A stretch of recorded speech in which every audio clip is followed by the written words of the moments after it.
안녕하세요. 기호학과 롤랑바르트 발표할 디자인 심리 오전 6조입니다. 지금부터 발표 시작하도록 하겠습니다. 목차는 이렇게 진행하도록 하겠습니다. 롤랑바르트는 1940년대에서 50년대의 구조주의 기호학자입니다. 롤랑바르트의 학문은 감탄, 과학의 시기로 불리는 전기와 텍스트의 시기라 불리는 후기로 나눌 수 있습니다. 전기는 기호학을 연구하기 시작한 시기로 구조주의 기호학자로서 바르트의 시기입니다. 그는 이때 현대의 신화, 기호학 요강 등을 저술했습니다. 후기는 그가 기호학의 한계를 느끼고 글쓰기와 텍스트 실천 등의 새로운 개념으로 선회한 시기입니다.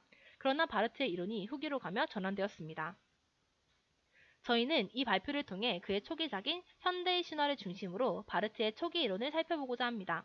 현대의 기호학은 인간이 사용하는 기호와 그 기호를 지배하는 법칙, 기호 사이의 관계를 규명하고 커뮤니케이션과 그에 따르는 다양한 의미작용 현상들을 연구하는 학술 분야입니다. 이러한 기호학은 스위스 언어학자인 페르디낭 소시르에 의해 처음 논의되었습니다. 소시르는 기호를 기표와 기의로 구분한 반면 롤란 바르트는 1차 기호 체계, 2차 기호 체계로 구분하여 해석하였습니다.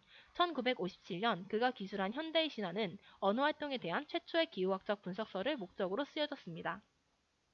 1차 기호 체계는 기표와 기의가 결합한 기호가 대표하는 표상에 이루어지는 의미작용입니다. 이 1차 의미 단계에서는 구체적이고 즉각적으로 포착되는 외시적 의미로서 기호가 즉시 포착됩니다.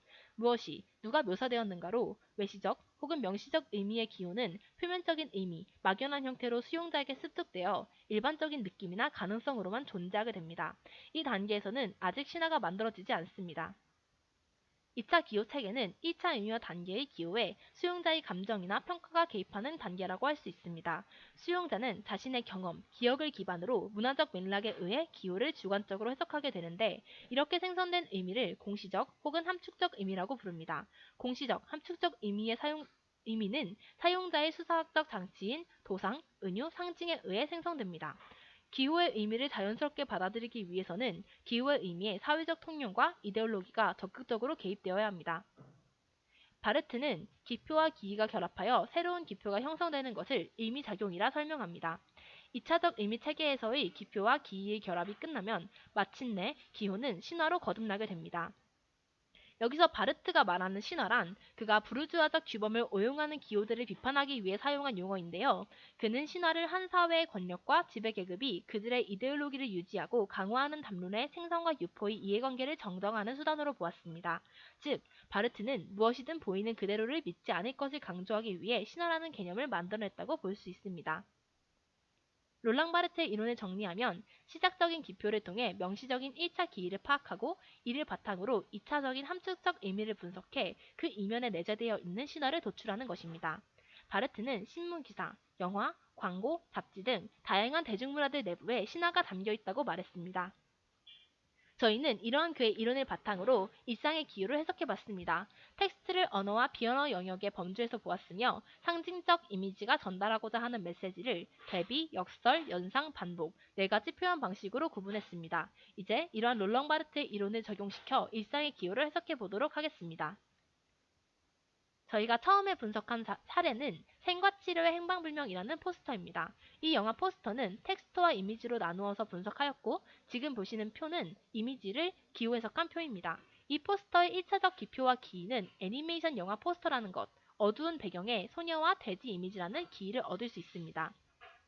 이를 바탕으로 2차적 기표를 분석하면 단시간의 배경에 어두운 그림자는 암울한 이미지를 주고 멍해 보이는 돼지와 강한 눈빛의 소녀와도 대비되면서 소녀의 굳건함이 느껴집니다.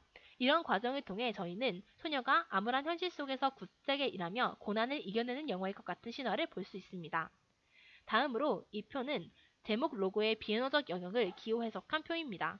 1차적 기표와 기의는 하얀 글자와 주변에 보랏빛으로 빛나는 테두리가 있고 이는 신비로운 분위기로 빛나고 있습니다. 이를 바탕으로 2차적 기표를 해석하면 동글동글하고 신비롭게 빛나고 있는 제목이 보이고 로 글자를 보시면 동양적 구름 같은 이미지를 볼 수 있습니다. 이 기표의 기의는 오묘한 실루엣의 글자가 안개에 갇힌 신비롭고 환상적인 이미지를 줍니다.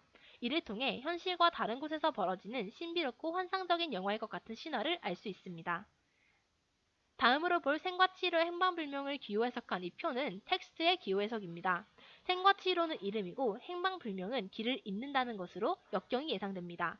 이런 1차 기호 체계에서 나타난 기표는 생과 치히로가 역경을 겪는 애니메이션일까라는 것입니다. 포스터의 사람은 한 명인데 생과 치히로는 도대체 누구인지 모호한 느낌을 줍니다. 행방불명이라는 단어도 길을 잃은 혼란 속의 환상적인 이미지를 해석할 수 있습니다. 이를 통해 저희는 센 혹은 치히로가 역경을 겪으며 혼란 속에서 나아가는 환상적인 애니메이션일 것 같은 신화를 알아낼 수 있습니다. 다음으로 영화 툴리의 포스터를 시각 조연적 요소로 분석했습니다. 이 포스터를 보고 직관적으로 얻을 수 있는 1차적 기표와 기인은 얼굴에 스티커를 붙인 여성의 사진이라는 것, 툴리라는 제목의 영화 포스터라는 것입니다. 그리고 스티커는 인형, 장난감, 유모차 등으로 어린아이를 연상시키는 이미지라는 기의를 얻을 수 있습니다. 이어서 2차적 의미를 구성 요소, 색의 조합, 화면의 구도 등으로 분석해봤습니다. 2차적 기표는 우선 금발의 백인 여성의 얼굴과 반복적으로 붙어있는 스티커로 구성되어 있다는 것입니다. 분홍, 노랑 등 밝은 색상의 스티커와 검은색 배경의 색 조합은 대조가 일어난다는 것과 포스터의 구도는 여성의 얼굴을 클로즈업하고 있으며 어둠을 향해 그림자가 지고 있는 각도라는 기표를 얻을 수 있습니다.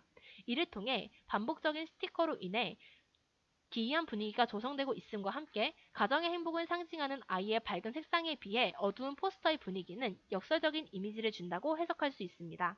이러한 과정을 통해 도출되는 신화는 아이를 기르며 행복하지 않은 여성에 대한 이야기일 것 같은 신화, 아이를 기르며 여성이 겪게 되는 육아의 육체적 괴로움, 혹은 심리적 우울함을 다룬 영화일 것 같은 신화라고 할 수 있습니다.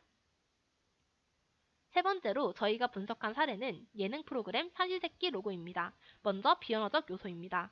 1차 이미작용에서는 연한 노란색과 하늘색의 색색, 그리고 해양생물 현상의 그래픽에서 오는 바다의 이미지를 느낄 수 있습니다. 2차 의미작용에서는 활동적인 어촌의 이미지와 바다를 배경으로 매끼니 밥을 만들며 진행하는 프로그램의 정체성을 알 수 있습니다. 이를 바탕으로 바쁜 현대인에게 자연과 바다를 배경으로 여유 있는 모습을 보여주며 활동적인 분위기와 힐링을 가져다주는 프로그램이라는 신화를 도출하였습니다. 다음은 언어적 요소입니다. 1차 의미작용에서는 어촌에서 매끼니를 먹는 프로그램이라는 것을 알 수 있었고 2차 의미작용에서는 삼시세끼라는 단어에서 오는 친근함과 어촌이라는 자연적 단어에서 오는 환경 친화적 이미지를 느낄 수 있었습니다. 이를 바탕으로 먹방, 쿡방처럼 연출해 출연자들의 인간적인 면모를 극대화하여 시청자들에게 재미를 주고 삼시세끼를 챙겨 먹기 힘든 현대인에게 대리만족을 주는 프로그램이라는 신화를 도출하였습니다. 다음으로 오로나미시 광고의 동영상을 보고 해석하도록 하겠습니다.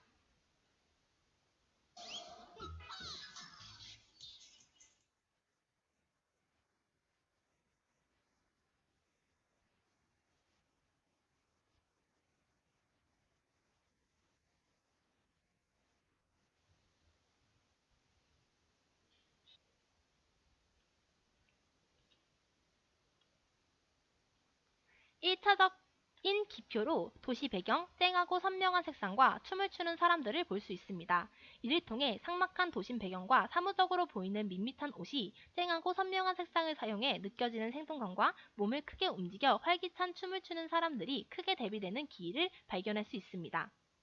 2차적인 기표로 삭막한 도심에서 사무적으로 보이는 밋밋한 옷을 입은 사람들이 오로나민 씨를 마시니 그들의 옷이 생동감이 느껴지는 쨍하고 선명한 색상으로 변하고 몸을 크게 움직여 활기찬 춤을 추는 기의를 발견할 수 있습니다. 이를 통해 오로나민 씨를 마시면 생기를 돋구게 될 것이라는 연상의 기의를 발견할 수 있습니다. 따라서 퍽퍽한 삶에서도 오로나민 씨를 마시면 금세 생기가 돋고 다시 열심히 할 수 있는 힘이 생긴다는 신화를 도출할 수 있습니다. 롤랑바르트의 기후학의 의의는 크게 세 가지로 요약할 수 있는데요. 그 첫 번째는 기후학의 범위를 넘어 언어 기후에서 문화 기후로 확장시켰다는 것입니다. 이로 인해 기후학은 대중문화의 광범위한 텍스트를 다룰 수 있게 되었고 그 속에 내포된 지배 계급의 코드를 볼 수 있게 되었습니다. 두 번째는 기의의 영역을 명시적 기의와 함축적 기의로 구분함으로써 2차적 의미작용 단계를 추가해 기후의 의미가 확장될 수 있는 가능성을 제시했다는 것입니다. 마지막은 탈신화적 사고를 주장하고 새로운 인신론의 계기를 마련했다는 의의입니다. 바르트는 신화체계가 자연스러움을 가장해 우리 주변을 맴돌고 있으며 자연스럽게 우리를 잠식한다고 주장했습니다. 이러한 이유로 바르트는 신화의 의미작용을 해체하고 폭로할 수 있는 탈신화적 사고를 통해 부르주아의 논리에 저항할 수 있어야 함을 강조했습니다. 즉, 다양한 문화의 올바른 이해를 추구하며 새로운 인신론의 계기를 마련했다고 할 수 있습니다. 이상 6조 발표 마치도록 하겠습니다. 들어주셔서 감사합니다.